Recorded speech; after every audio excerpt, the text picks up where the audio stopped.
sa harap ng Eternal Gardens. Kasama na natin si Police Staff Sergeant Mark Anthony Baltazar. Ito makikita. Siya ang, sir, ano po ang role nyo ngayon dito? Kami yung magpapanatili ng nasa dito, secure namin sa assistance, gano'n. Kayo po ang Isa ako naka-assign po dito sa Eternal. Kasama po natin yung ating ayan, kung makikita niyo ito.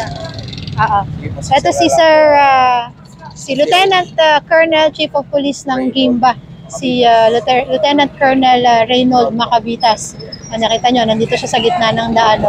Isa siya sa mga nag-enforce, sinisiguro na maayos ang daloy ng traffic at syempre safe and may peace and order dito sa ating celebration ngayon ng OTAS 2023. Ayan.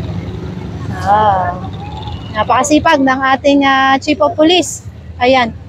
So according kay Sergeant Baltazar, maganda ang inilatag na traffic deployment plan ngayong araw ng Undas hanggang bukas. Kahapon nandito na rin po kayo. Last, 27. Ayun, nag-start yan ng ito po yung Oplan Kaluluwa, sir, ano? Ligtas Undas. Ligtas Undas 2023. Ang Oplan Kaluluwa po ay kanino? Sa municipality sa LGU. Municipality of Gimba pala. Okay, so linawin natin, ang Oplan Kaluluwa 2023 ay sa LGU ng Gimba at sa PNP 2023. Ayan. Meron daw mga medyo pasaway pagdating sa traffic, pero kahit pa paano dire-diretso naman ng daloy at sumusunod naman ang ating mga kababayan. Ayan. Sige.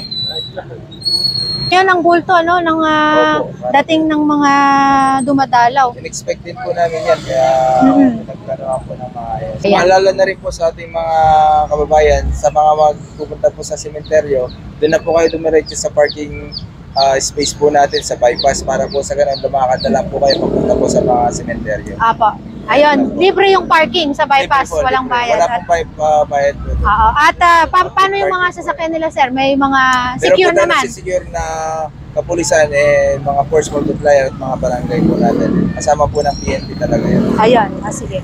Ayan, maraming salamat, sir, at good luck po sa atin. Opo, wala naman po. Okay, thank you.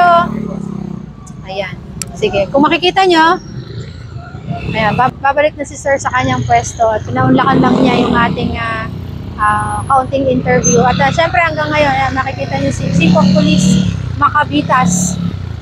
Nandito siya, kasama siya sa mga nangangalaga ng security, peace and order at syempre traffic. Kasi yan ang isa sa mga number one na issue syempre pagka panahon ng Undas.